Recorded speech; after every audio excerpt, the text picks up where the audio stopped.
Merci mes frères, merci mes sœurs, merci pour m'avoir encore attendu. Je suis là pour continuer le message et nous sommes toujours dans les contradictions bibliques, ces contradictions qui nous amènent à se demander si réellement ces écrits sont sacrés ou pas. Donc, et c'est quel Dieu qui est en train de faire ces va-et-vient dans la Bible. Parce que nous savons bien que le Créateur doit être omniscient, omniprésent, omnipotent, transcendant. Mais nous voyons ici qu'il y a des contradictions. Ça veut dire qu'il y a des tâtonnements dans les réponses que nous voyons dans la Bible. Donc, qui était responsable de toutes ces choses-là? Est-ce que c'est le Dieu créateur, cette Bible que nous mettons sous nos oreilles pour dormir en croyant que ça va nous défendre des esprits méchants? Est-ce que c'est dans les contradictions-là que cette Bible fonctionne sous nos oreilles? Voilà, je vais continuer les contradictions, à lire les contradictions. Donc nous sommes sur le numéro 13, l'arche de Noé, l'arche de Noé. C'est posé où et quand? Donc nous savons que après le déluge, l'arche s'est posée sur la montagne qu'on appelle Ararat. Il est en Turquie. Vous savez, n'oubliez jamais, la Turquie, c'est le centre. C'est là où tout ce que nous avons comme religion est monothéisme. À part Israël, Jérusalem, tout ça là. Là où on a fondé même la chrétienté, c'est en Turquie. N'oubliez jamais ça. N'oubliez jamais ça. Toutes les villes que l'apôtre Paul a circulé, a dit que païen, ce sont les villes de la Turquie. Les conciles, Nicée, Constantinople 1, 2, 3, 4, 5, Trente, et il y en a beaucoup. Il y en a beaucoup. Beaucoup de conciles. Éphèse. Tout ça là, c'est en Turquie. Donc la Turquie est la base de cette chrétienté. Donc c'est la Turquie là que l'Empire ottoman a pris dans la main, est venu pour prendre dans la main de ces fondateurs du monothéisme. Il a pris ça et puis il a donné ce nom de Constantinople. Il a changé ça en Istanbul. Et c'est l'Istanbul qui était la base. C'est après que ils ont fait des manigances pour dire que Mecque, Riyad, Mecque, Arabie Saoudite est devenue la terre sainte. Il y a aussi une guerre là-bas. Parce que c'est deux. Il y a une qui étaient les fondateurs qui ont lutté pour poser les jalons de l'islam. Et puis, après, d'autres ont glissé ça pour amener ça en Arabie Saoudite. Donc, il y a la guerre entre ces gens-là. Donc, n'oubliez pas ça. Donc, tout ce que les monothéistes ont laissé dans la capitale Istanbul, dans la capitale Constantinople, tout ça là était passé directement dans la main des Ottomans, c'est-à-dire de l'islam. Vous voyez? Donc, l'islam est aussi monothéiste. Donc, ils n'ont rien changé. Ce sont des arguments, des arianismes qu'ils ont pris aussi pour discuter et pousser les gens là dehors. C'est pourquoi quand vous entendez la discussion entre les musulmans et les chrétiens, ah, Jésus n'est pas Dieu, tu écoutes ces choses comme ça. Ce sont des arguments des arianistes. Vous voyez, le prêtre d'Égypte, le prêtre énigmatique d'Égypte, qui est là, enfant d'Afrique, qui veut dire que tout ce que vous faites, c'est pas vrai. On l'a licencié, on l'a mis cachot, et après, on l'a tué. Après, on dit que c'est l'intervention de Dieu. Il a eu des attaques au niveau de ventre, et puis il est mon nom. Tout ça là, c'est fou. Je suis dans 13, l'arche de Noé, sur le mont Ararat. Donc, le 7e mois, l'arche de Noé s'est posé sur la montagne au 7e mois. Donc, quand nous lisons Genèse 8, verset 4, le 7e mois, le 10e jour du mois, l'arche s'arrêta sur les montagnes d'Ararat. Maintenant, quand nous lisons Genèse 8, le verset suivant, toujours Genèse 8, verset 5, les eaux allaient en diminuant jusqu'au 12e mois. Le 12e mois, le premier jour, apparut les sommets des montagnes. Vous voyez, vous écoutez, mais je ne sais pas si vous comprenez. Le 7e mois, l'arche s'est posée sur la montagne. Alors que dans le verset suivant, on dit que les eaux ont diminué jusqu'au 10e mois. Il a laissé maintenant le sommet des montagnes apparu. Le sommet des montagnes, le sommet est apparu maintenant.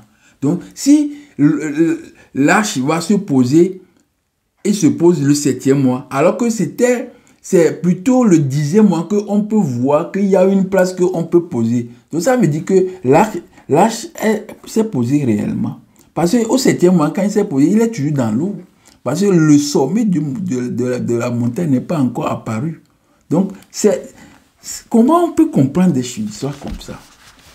Et les animaux qui étaient dans la barque, on a pris deux.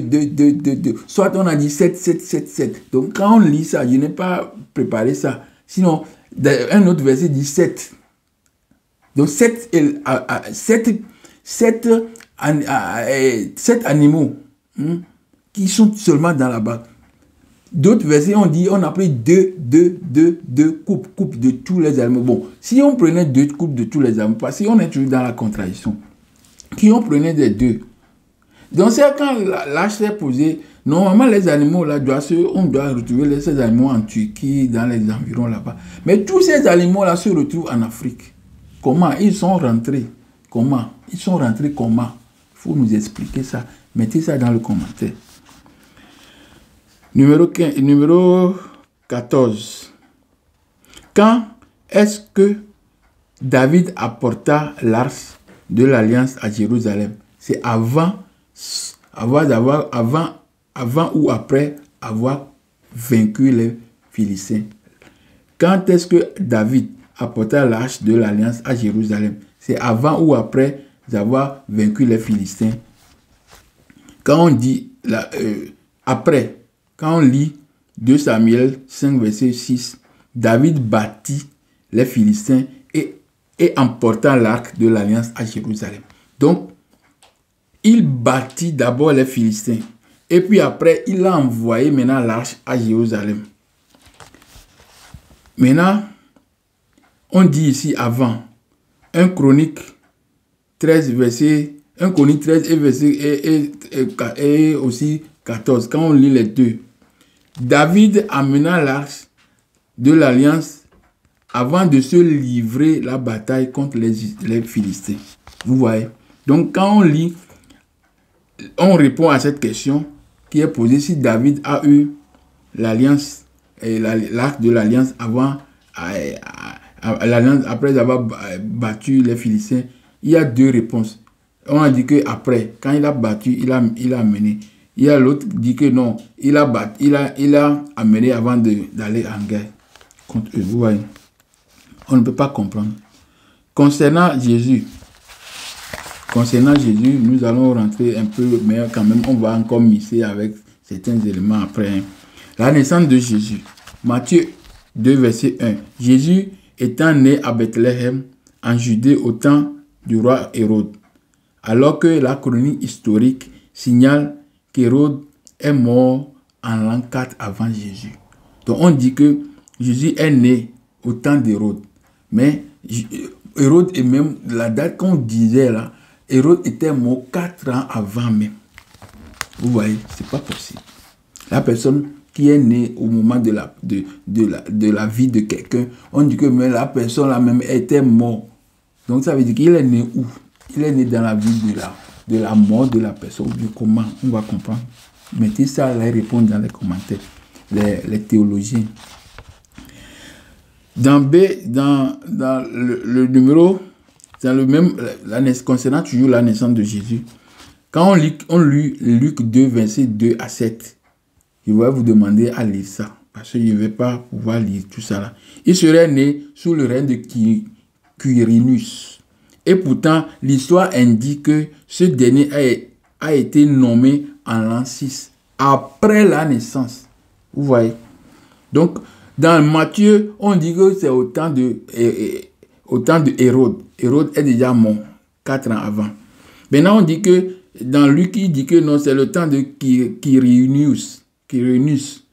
Alors que dans l'histoire, ce dernier même est nommé, il est nommé comme empereur, il est nommé comme roi, ou bien il est nommé comme dirigeant de l'endroit là où Jésus est né. Il est nommé 6 ans après la naissance de Jésus.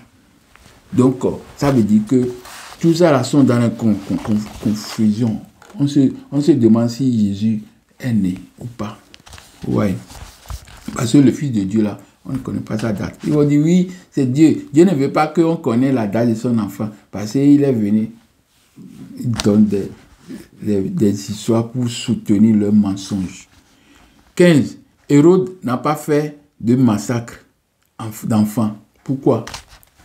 Quand on lit Matthieu 2, verset 16, alors Hérode, voyant qu'il avait été joué par les mages, se mit dans une grande colère et il envoyait tuer tous les enfants de 2 ans et au-dessous qui étaient à Bethléem et tout le territoire, selon la date dont il était soigné. Il a reçu des mages. Vous voyez? Donc, le génocide qui a eu lieu plutôt, Jean-Baptiste aussi était de 6 mois de différence de Jésus. Donc, sûrement, on doit se tuer Jean-Baptiste. Parce qu'on a dit qu'on a tué beaucoup, tous les enfants. Ils ont répertorié tous les enfants qu'ils ont tués. Vous voyez? Et Jésus a fui pour partir. Ils ont dit qu'ils sont partis. Donc, quand il est revenu après, il a vu Jean. Jean, lui, on ne l'a pas tué. On n'a pas tué Jean. Jean, on devait tuer Jean. 16. Quelle est la vraie généalogie de Jésus? Là, c'est grave. Dans Genèse 11, verset 12, on dit que Apacha, âgé de 35 ans, engendra Shéla. Et dans Luc 3, verset 36 à 37, on dit que les fils de Kénan, fils d'Apacha, fils de Sem, fils de Noé, fils de Lémec, c'est-à-dire, je ne sais pas si vous allez comprendre, mais je vais expliquer. Apacha a engendré Shéla dans Genèse 11, verset 12. Mais quand on est encore dans la généalogie de Jésus, dans Luc 3, 36, 37, je vais vous demander d'aller lire. Donc on dit que, écoutez bien, que Kénan, fils de Kénan, fils d'Apacha, fils de Sem, c'est-à-dire Sem a donné naissance à Apacha, Apacha a donné naissance à Kénan. Ici, on n'a même pas dit que Kénan a donné naissance, Kénan, on n'a pas parlé de Shéla, alors que dans Genèse 11, 12, on a dit que Apacha a donné naissance à qui? À Shéla. Maintenant, ici, on dit que Sem a donné naissance à qui? Engendra Apacha. Apacha engendra qui? Kénan. Donc ça veut dire on ne voit même pas le nom de Shéla ici. Vous voyez? Donc tout ça là, l'enfant plutôt on voit le nom de Shéla, mais dans l'autre on voit le nom de Shéla, mais ici on ne voit pas le nom de Shéla. Donc on se demande entre les deux là, Kénan et Shéla, qui est réellement le descendant? Qui descendant où on a trouvé après Jésus, tout ça là. Qui? L'arbre généalogie ne dit rien. RAS, rien à signaler. Ils ont signalé autre chose. Qui est le père de Joseph? Père adoptif. C'est le numéro 17. Qui est le père de Joseph? Père adoptif de Jésus. Dans Matthieu 1, verset 6, on dit que c'est Jacob. Quand on lit Luc 3, verset 23 à 24, on dit que c'est Élie. Donc, on se demande qui est réellement le grand-père adoptif. Hein? Comme on ne peut pas dire quoi adoptif. Je ne sais pas quel adoptif. Parce que le nom du père adoptif, le grand-père du père adoptif, c'est ça, Élie ou bien Jacob. Donc, on ne sait pas qui est réellement le papa du Joseph. 18. Un des enfants de Zorobabel était l'ancêtre de Jésus. Lequel? Quand on lit Matthieu 1, verset 13 à 15, Zorobabel engendra Abiou. Abihu engendra Eliakim. Eliakim engendra Azor. Azor engendra Sadok. Sadok engendra Hachim. Hachim engendra Eliu. Eliu engendra Éléazar. Éléazar engendra Matan. Et Matan engendra Jacob. Vous voyez, dans cette généalogie, on a Jacob ici. Donc, dans Luc 3, verset 27, parce qu'on avait lu ça avant aussi, ça, on contredit et avance le nom de Reza. Et dans 1 Chronique 3, verset 19 à 20, or le livre de Chronique rejette toutes ces affirmations. Maintenant, quand on rentre dans Chronique, tous ces noms qu'on nous a cités là-bas, Chronique n'a même pas donné ces noms. Rien de ces noms ne sont là pour parler des ancêtres de Jésus. Vous voyez? Donc, le fils de Zorobabel sont Meshulam, Shelomat, Ashubat, Hol, Berekia, Asakia, Yusha, Beset. Il n'y a ni Reza, ni Eliou, ni Éléazar, ni Matan dans la généalogie de Jésus. C'est vraiment douteuse. C'est vraiment douteux plutôt. C'est vraiment douteux. Parce qu'on ne voit pas. Dans tout ça là, dans la généalogie, on ne voit même pas qu'il y a une concordance. Il n'y a rien, il n'y a pas même de lumière pour voir. C'est seulement la ténèbre, obscurité. RAS. Ils n'ont rien signalé. 19. Qui a dit à Simon que Jésus est Christ? On a dit que c'est son frère André. Quand on lit dans Jean 1, verset 40 à 41, André, frère de Simon Pierre, était l'un des deux qui avait entendu les paroles de Jean et qui avait suivi Jésus. Ce fut lui qui rencontra le premier son frère Simon et lui dit, nous avons trouvé le Messie, celui qui est Christ. Donc c'est lui qui a dit à son frère Simon que moi j'ai trouvé le Messie. Mais qu'est-ce qu'on nous dit ici? Quand Jésus parlait et lui, il demandait, il posait une question. Donc, dans Matthieu 16, verset 16 à 17, Simon Pierre répondit, tu es le Christ et le Fils de Dieu vivant. Jésus répondit, tu es heureux Simon, fils de Jonas, car ce n'est pas la chair et le sang qui t'ont révélé cela, mais c'est mon Dieu qui est dans les cieux. Donc c'est l'Esprit de Dieu qui lui a révélé. Alors que son frère déjà même a dit à lui que c'est Christ. Vous voyez. Jésus découvre les deux qui Jésus a découvert, a vu. On a dit que Jésus a vu l'autre, Jésus a vu celui-ci. Non, Jésus a vu les deux, alors que d'autres versets ont dit qu'il les a vus séparément.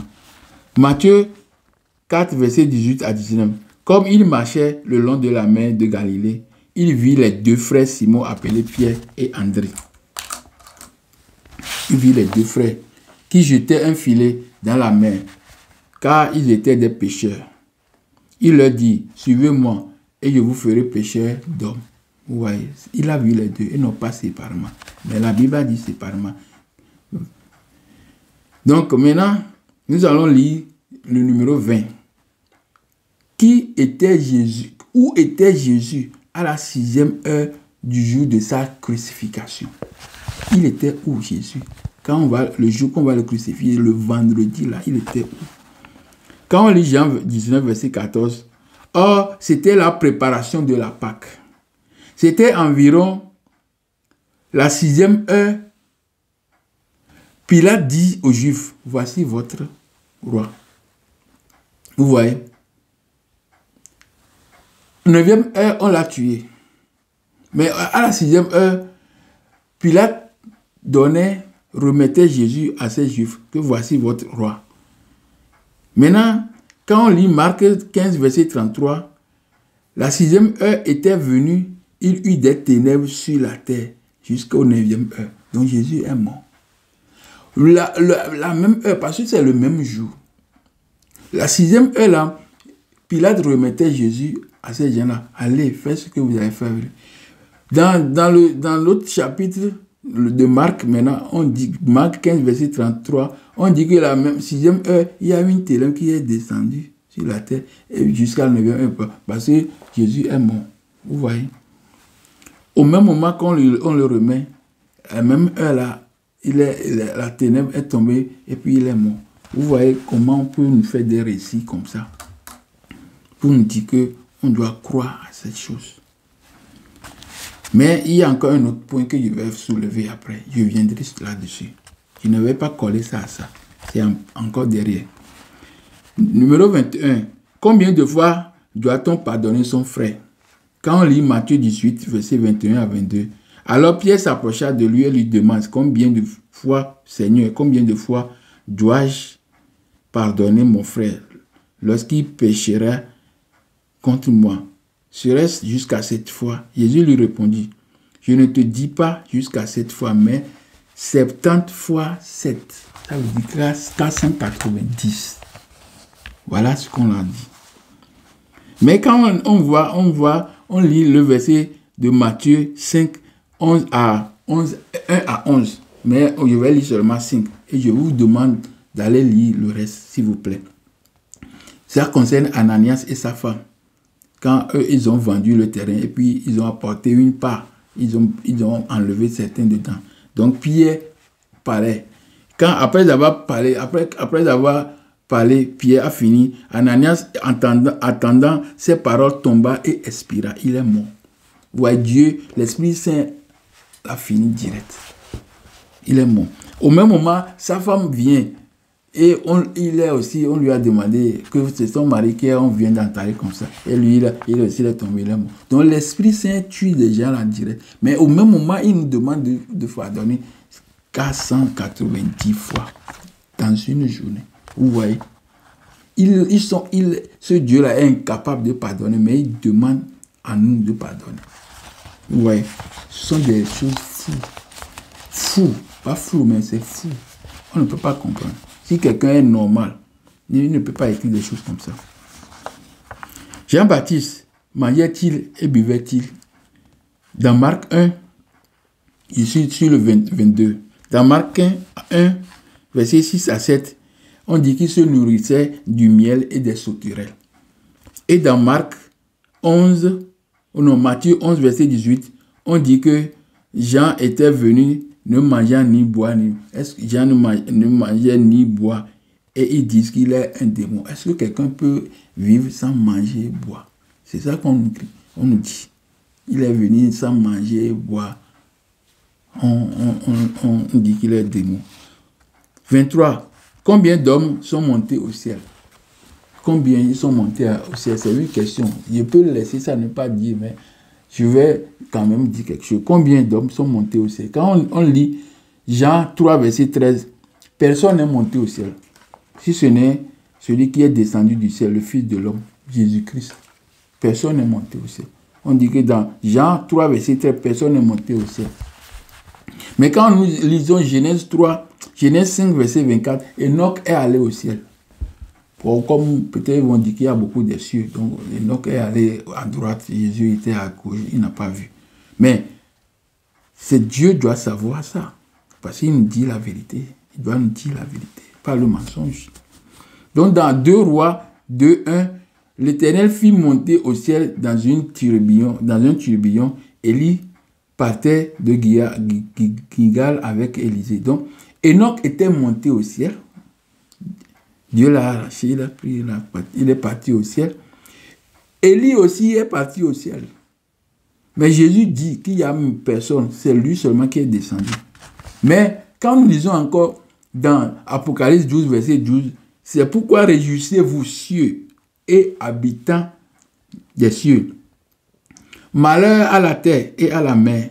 Je vous dis qu'on met toujours la mer et la terre ensemble parce que la terre est la fille de la mer. Mais les grands océans, là, les eaux, c'est la terre qui est sortie de l'eau. Donc, ils sont toujours ensemble. Car le diable est descendu vers vous, animé d'une grande colère, sachant qu'il a peu de temps. Donc, le diable aussi est descendu. Et puis, il montait aussi. Dans le cas où il est parti, lui, il montait même. Il descendait. Lui montait et descendait. Mais Jésus dit qu'il n'y a personne qui est descendu. Que c'est moi seul qui est descendu. Celui qui est descendu, c'est lui qui est monté. Alors que Satan il montait quand il veut, et quand on lui demandait où Dieu viens-tu, il dit, viens parcourir la terre. Il dit, viens, bon, donc je prends lui là, et tu le testes. Après, je vais voir quelle est sa puissance. Il parle de Job. Dieu parle de Job à Satan. Satan, lui, faisait des va-et-vient, non? Vous voyez? Combien de femmes, 24, combien de fois s'étaient rendues les premiers au cimetière? Combien de fois sont partis? Combien de femmes étaient parties au cimetière? On a dit 2 femmes. Dans Matthieu 28, verset 1, après le sabbat à l'aube du premier jour de la semaine, Marie de Magdala et l'autre Marie allaient voir le sépulcre. Après, on a dit 3 femmes. Quand on lit Marc 16, verset 1, lorsque le sabbat fut passé, Marie de Magdala, Marie, mère de Jacques, ça veut dire Jacques est le frère de Joseph et de Jude, tout ça. Là. Donc, c'est Marie, ça. Marie, mère de Dieu aussi, elle fait partie. Et Jacques et Salomon. Je lis, lorsque le sabbat fut passé, Marie de Magdala, Marie, mère de Jacques et Salomon achetaient, bon, ils sont 3 maintenant pour partir.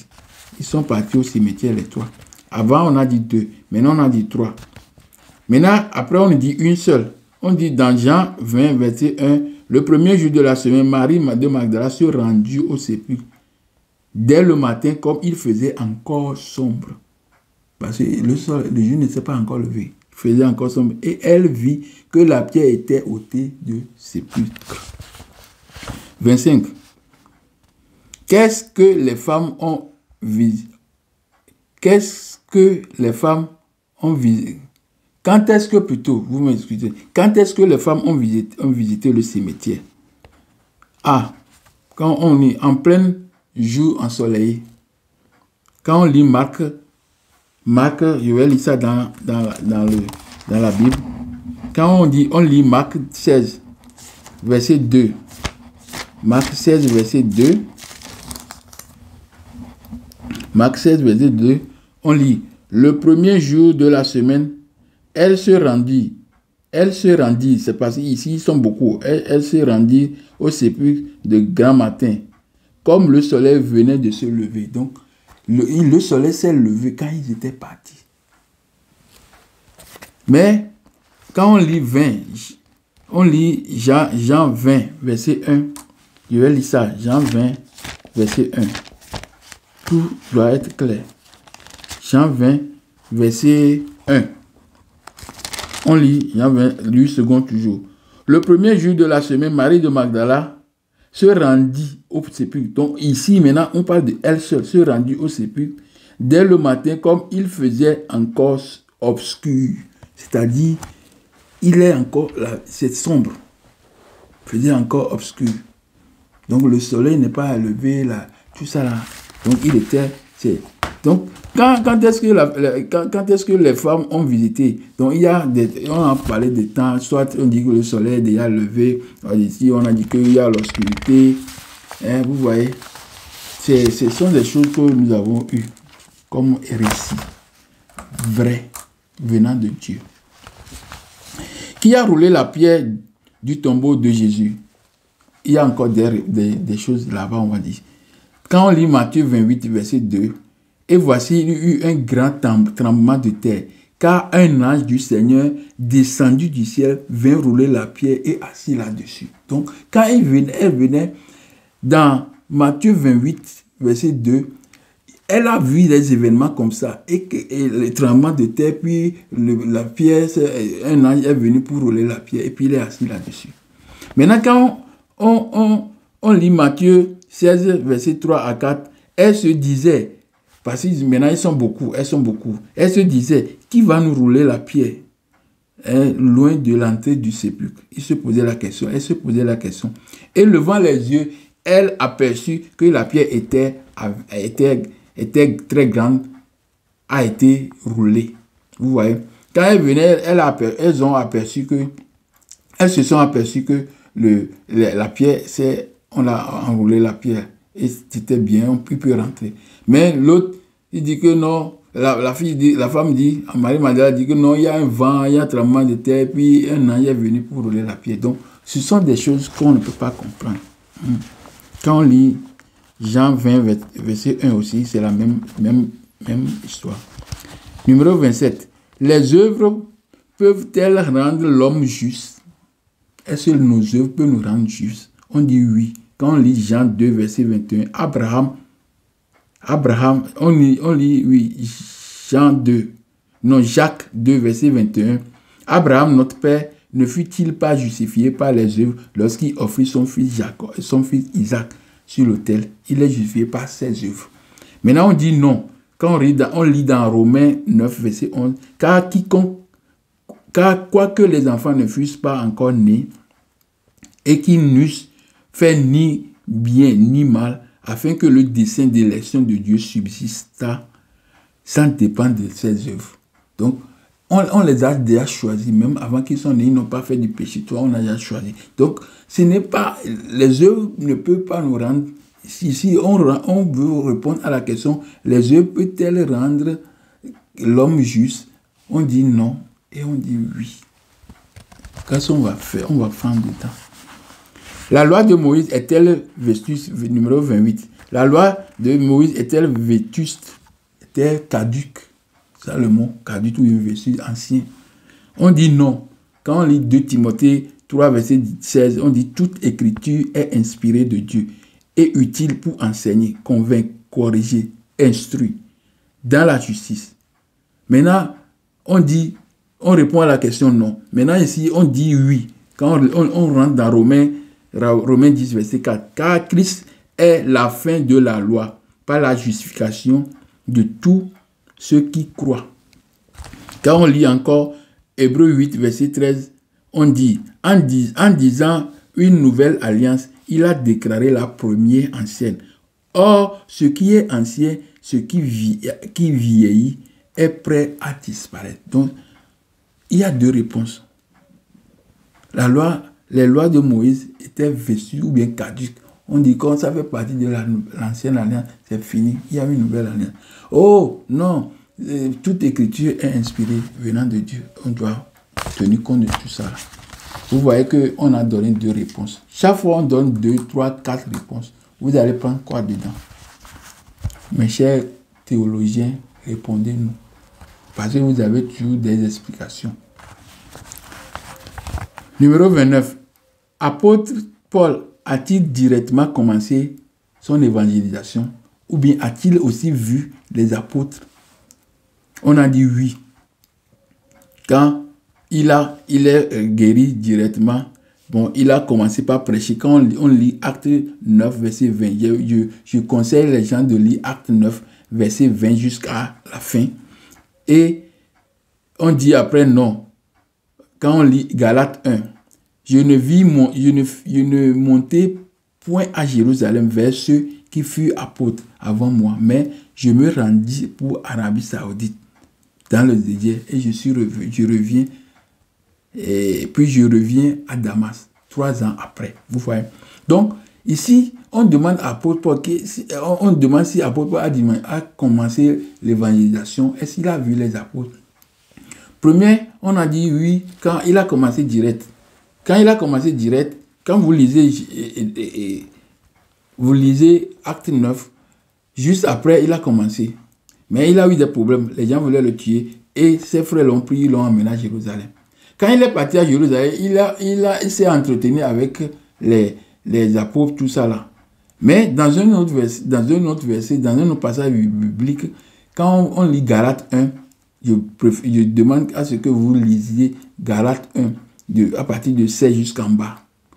Il dit que je ne mens pas, je dis la vérité. Quand moi j'ai reçu les choses, je ne suis pas parti voir les apôtres, je suis directement parti en Arabie Saoudite. C'est un mensonge. Soit il a dit qu'il a commencé, il n'a pas vu les gens. Après il dit non, je suis parti là-bas, je n'ai pas vu les gens. Moi je suis parti en Arabie Saoudite, dans le désert. Vous voyez. Ce sont des réponses, des questions que vous devez répondre vous-même. Jésus est-il monté au ciel est-il monté sur combien d'ânes? Un âne ou bien 2 ânes? Donc on dit, Marc 11, verset 17, il amena à Jésus l'ânon sur lequel ils jetaient leurs vêtements et Jésus s'assit là-dessus. Après, quand on lit Matthieu 21, 7, on dit, ils amenaient l'ânesse et l'ânon, mis sur eux leurs vêtements et le firent asseoir là-dessus. Donc, quand ils ont mené les deux, il est assis sur lequel maintenant? On n'a pas donné. Mais l'autre là, on a dit qu'il est assis sur l'ânon. Mais ici, on a mis ânesse et ânon. Il est assis sur lequel? Rien. Pas de réponse. Vous voyez, c'est difficile. Que disait Jésus sur le témoignage de soi-même? Que disait Jésus sur le témoignage de soi-même? Donc, quand on lit, je suis dans sur 31, 30, 31, 31 maintenant. Que disait Jésus sur le témoignage de soi-même? Jean 5, verset 31. Si c'est moi qui rends témoignage de moi-même, mon témoignage n'est pas vrai. C'est Jésus qui a dit. Hein. Après, dans Jean 8, verset 14, Jésus leur répondit, quoique je rends témoignage de moi-même, mon témoignage est vrai, car je sais où je suis venu et d'où je vais. Mais vous ne savez d'où je viens ni où je vais. Donc, comme lui connaît là où il va aller, ou là où il est venu. Donc, lui, maintenant, ce témoignage doit être vrai. Mais il dit en même temps que si moi-même je fais témoignage de moi-même, il n'est pas vrai. Donc, on va prendre laquelle dans tous ces deux-là. 32. Paul et ses compagnons sont tombés par terre à la vue de la lumière. Donc, Paul et ses compagnons, ils sont tombés par terre quand Jésus est arrivé pour dire, ah, toi, tu me persécutes. Tous ces gens-là sont tombés. Mais quand on lit dans Acte 26, verset 14, nous tombâmes tous par terre, oui. Après, quand on lit dans Acte 9, verset 4, il dit que c'est lui seul qui est tombé. C'est l'apôtre Paul qui parle, hein? Le docteur de la loi, le théologien de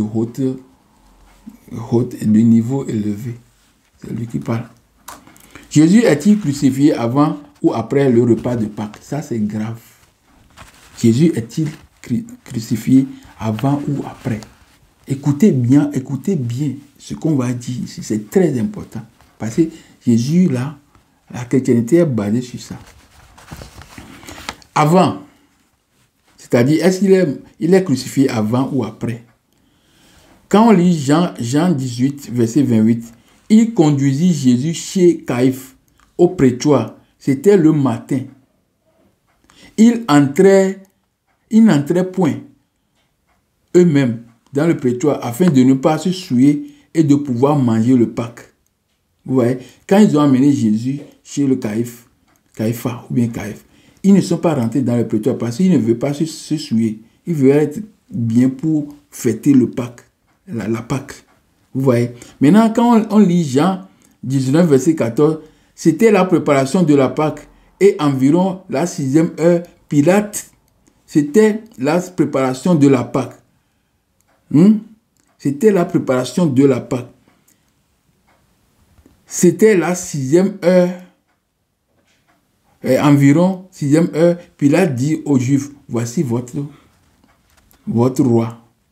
Donc, on dit, est-ce qu'on a crucifié Jésus avant la Pâque, avant la préparation de la Pâque, ou bien c'est après la Pâque? Vous voyez? Donc, quand on lit Jean 14, verset 12 à 17, le premier jour des pains sans levain, où on immolait la Pâque, les disciples de Jésus lui disent, où veux-tu que nous allions te préparer la Pâque? Le soir étant venu, ils arrivaient avec les 12. Pendant qu'ils étaient à table et qu'ils mangeaient, Jésus dit, je vous le dis en vérité, l'un de vous mange avec moi, me livrera. Donc, je vais expliquer ça bien parce que c'était très important pour comprendre. Le jour de la Pâque, Jésus demandait à ses disciples d'aller préparer la Pâque. Les disciples même demandaient où on va préparer la Pâque pour toi. Il dit bon, il a donné des instructions. Maintenant, quand il a donné des instructions, ils sont partis pour préparer la Pâque, pour fêter maintenant la Pâque. Quand ils fêtaient la Pâque, c'est là-bas qu'il a remarqué que Judas va me vendre. Vous voyez, Judas va me vendre. Donc, comme Judas va le vendre, il a dit à ses apôtres, à ces gens là-bas, et après Judas s'est levé, il est parti. Vous voyez? Donc, quand il est parti, après, il est revenu. Donc, on dit que c'est où on va préparer, on va fêter la Pâque. Donc, le jour de Pâques même est là déjà. Le jour de Pâques est là. Le jour qu'on va crucifier Jésus, on nous a dit que c'est vendredi. Mais c'est le jour de Pâques. Parce qu'ils sont partis pour fêter. Jésus a donné des instructions. Donc, ils sont partis maintenant pour fêter. Maintenant, quand ils sont là-bas, il a dit, bon, Judas va me vendre. Judas est sorti, et puis Judas est parti. Et puis après, comment? Qu'est-ce qui est arrivé? Donc, la 6e heure du même jour, Pilate remettait Jésus à ces gens-là. 6e heure. Et au même moment, comme il y avait lu ça dans le temps, la 6e heure, où était Jésus à la 6e heure? Vous voyez?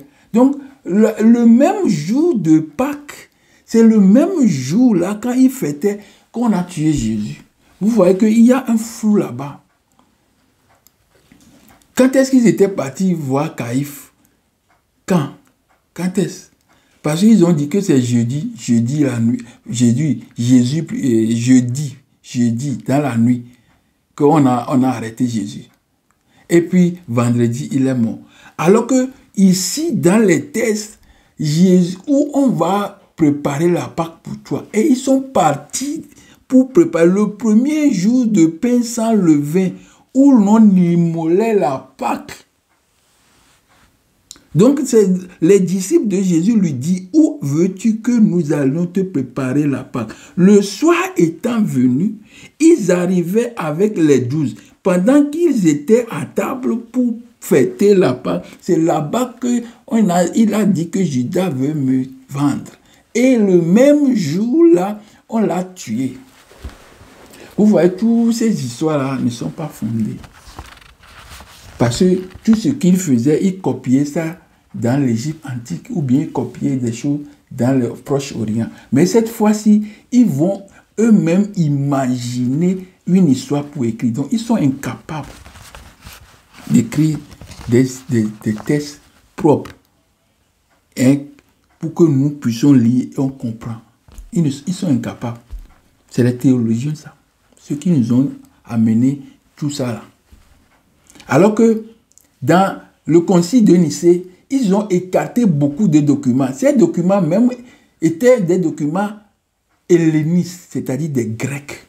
Et des Grecs, c'est eux qui ont construit un Jésus comme ça. Mais la construction de Jésus qu'ils ont fait n'était pas Jésus divin, Jésus homme. Ils ont seulement façonné, fait comme Osiris est comme homme. Ils ont écrit des histoires là-dessus. Vous voyez? Comme Osiris aussi est noir, les dessins qu'on nous a véhiculés dans le temps, qui sont dans les Vatican, qui sont dans les cachés sous leur truc là, c'est le noir, Jésus noir. Parce que c'est les Grecs qui ont dessiné ça. Ils ont dessiné Osiris. Mais comme ils ont dessiné Osiris en le faisant comme homme pour faire des trucs comme ça. Non, mais les Romains ont pris maintenant Jésus comme un vivant et ils l'ont mis en action. Donc, ils sont incapables d'écrire des histoires sur ça. Parce qu'ils sont bien en plagiat, ou bien faux même en plagiat. Mais cette fois-ci, il n'y a même pas de texte pour écrire. C'est eux-mêmes qui doivent écrire des textes. Donc, ils sont incapables de suivre même la chronologie, de suivre même le sens. Ils ont tout perdu. Parce que pourquoi? Ils sont sous l'emprise du mensonge. Le père du mensonge. Le père du mensonge, il est toujours déséquilibré. Il n'est pas dans l'équilibre. Il n'y a pas de vérité. Parce que la vérité rend quelqu'un en équilibre. Donc quand il n'y a pas de vérité en toi, tu vas tanguer. Parce qu'il n'y a pas de vérité en toi. C'est ça l'histoire que nous avons ici. C'est vraiment incroyable. Pour que nous mettons notre vie entière. Moi, j'ai plus de 50 maintenant. Donc, pendant une cinquantaine d'années, on est dans les histoires comme ça. C'est ça qui m'a vraiment énervé. Ça m'a énervé. Beaucoup. Parce qu'on n'était pas dans la vérité. Nous n'étions pas dans la ligne directe pour aller vers Dieu. Nous sommes sur une ligne pour d'égarement. Enfin, la Bible et les autres livres sacrés, dits sacrés, c'est-à-dire Coran, Torah, tout ça là, sont contre même la science. La seule vraie visibilité du Créateur, où il se rend visible à sa créature. Donc Dieu est visible à sa créature à travers la science. Parce que c'est la science qui nous fait comprendre les choses, qui nous décrit ceci, qui nous explique comment les choses sont. Donc, on voit les choses, mais on ne comprend pas. C'est la science qui nous permet de comprendre. C'est qui rend Dieu visible. Le vent, comment il souffle, c'est la science qui nous dit. Le vent est vivant. L'eau vivante. Tout ça là sont des divinités. Donc, c'est la science qui nous permet de comprendre ces choses. Comment ils fonctionnent. Donc, ils ont contredit même la science. Selon le premier livre de la Genèse, quand on est Genèse 1, 2, 3, faisons l'homme anonymat, tout ça là. Que c'est? La création d'Adam remonte environ 5000 ans. Mais les fouilles archéologiques, même si tout n'est pas encore fini, révèlent pour l'instant, grâce à l'utilisation des méthodes de datation du carbone au carbone 14, l'existence des éléments prouvant l'apparition de l'homme sur la terre donne plus de 1, 2, 3 millions d'années. L'homme est déjà l'homme apparaît. Et il y a plus de 100 000 ans, 200 000 ans plutôt, l'homme moderne comme ça est déjà apparu. Alors qu'on nous parle de 5 000 ans, qu'on a créé Abraham. Tout ça là, c'est une contradiction envers la science, Dieu, connaissance. Donc, la création de l'univers est décrite dans la généalogie de manière incompatible avec les données de la science. En effet, on ne peut pas admettre l'affirmation selon laquelle la lumière, quand on parlait de la lumière fut créée au premier jour et au quatrième jour les luminaires. La lumière fut créée au premier jour et au quatrième jour les luminaires. Les lumières furent aussi créées. Alors que le soleil est un grand luminaire que nous connaissons par la science. La science nous dit que le soleil est un grand luminaire. Donc on a dit que les luminaires sont créés le quatrième jour. Maintenant, qu'est-ce qui est arrivé? On dit qu'il y a encore une autre lumière qui a séparé les jours de la nuit. Encore dans la Genèse. On va revenir dans la Genèse là après pour vous montrer que ça, là, il n'y a rien de concordant. Il n'y a rien, il n'y a rien de compréhensible. Tout est mélangé. Donc, c'est le mensonge qu'on a pu écrire. Parce que quand on écrit le mensonge, on ne sait pas qu'on écrit le mensonge. Mais quand Dieu te donne l'esprit pour voir, tu peux comprendre ce que quelqu'un qui vient regarder, il va savoir que c'est un mensonge. Mais compte tenu de l'endoctrinement, les gens sont vraiment dans l'opacité. Ils sont dans le je sais pas, ils ne peuvent pas comprendre. Quand tu leur parles, ils t'écoutent, ils te disent que tu es fou. Alors que c'est eux-mêmes. Je ne peux pas dire qu'ils sont fous. C'est eux-mêmes qui ne sont pas stables. Quand nous nous mettons à étaler les incongrus de ces documents dits sacrés, nous nous rendons compte de l'immaturité de ces soi-disant théologiens. Ils ne sont pas à la hauteur de leur fonction. Ils étaient animés par une autre idéologie, celle de pervertir l'œuvre du Tout-Puissant, de rendre aussi les hommes en aversion contre Dieu, inimitié contre Dieu, égarer l'homme. C'est leur idée. Ils ont fait une théologie de haut niveau, juste pour égarer l'humanité. Leur stratégie est enfin démasquée. Leur seul moyen de se reconnecter à leur Dieu est de demander pardon aux hommes, les bien-aimés de Dieu, et aussi au Créateur. Et il le pardonnera. Parce que dans Proverbe 28, verset 13, celui qui cache ses transgressions ne prospère point, mais celui qui les avoue et les délaisse obtient miséricorde. Merci mes frères. Me voici arrivé au thème de cette étude. Mais il y a une question qui est restée en suspens. Il n'oublie pas cette question. La question nous dit, pourquoi les fidèles ne comprennent jamais la Bible et pourtant ils la lisent tout au long de leur vie? Les gens ont lu la Bible jusqu'à leur vie entière sur la terre, mais ils n'ont pas compris. Ils sont toujours bébés. Pourquoi? Pourquoi? Qu'est-ce qui est arrivé? Quel est le poison, le venin qui est dedans?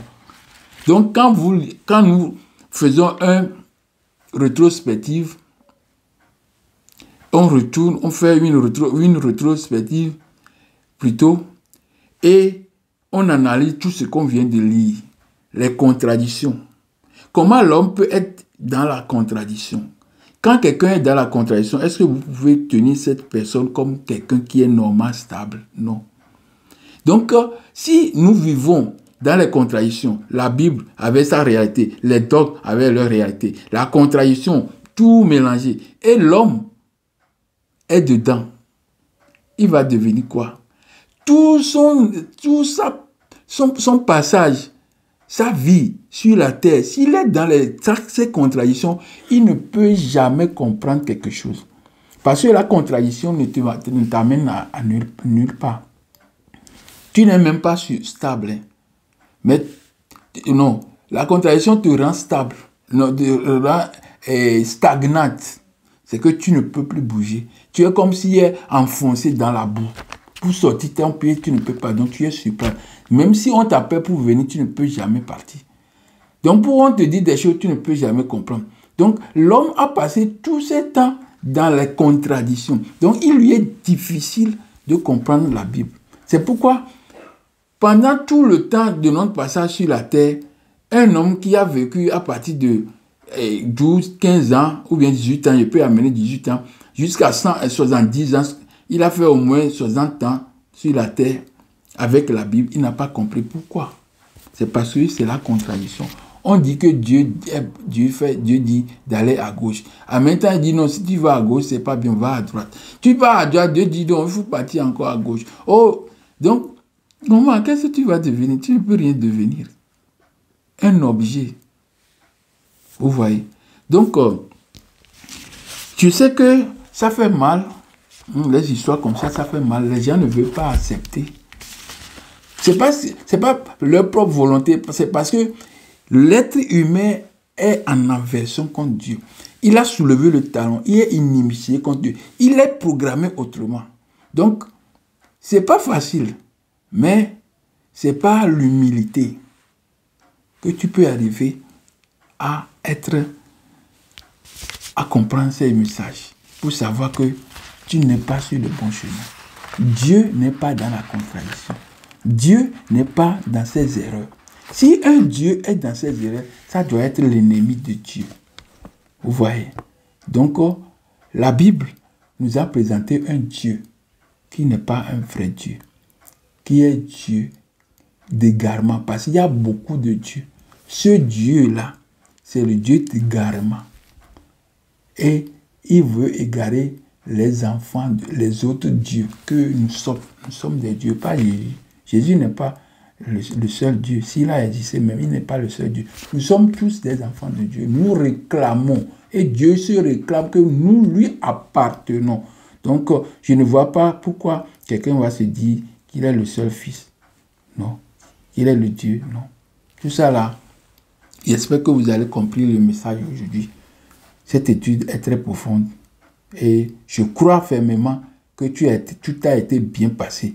Si vous regardez les autres passages, c'est-à-dire la première partie, la deuxième partie, et voilà la troisième partie, ça vous servira, mes frères, à prendre une décision et à être déconnecté. Prenez votre cerveau, il est à votre portée.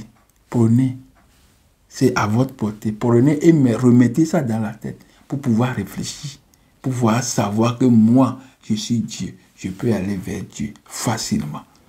Merci mes frères, merci mes soeurs, mes amis, mes aînés. Merci tous qui ont pris soin, qui ont pris le courage, le temps, dévouer leur temps pour suivre ce message jusqu'à la fin. Je vous dis, vous êtes bénis par le Dieu, le Créateur, la lumière des lumières. Amora, Atumre. Je vous remercie et à bientôt pour un autre message.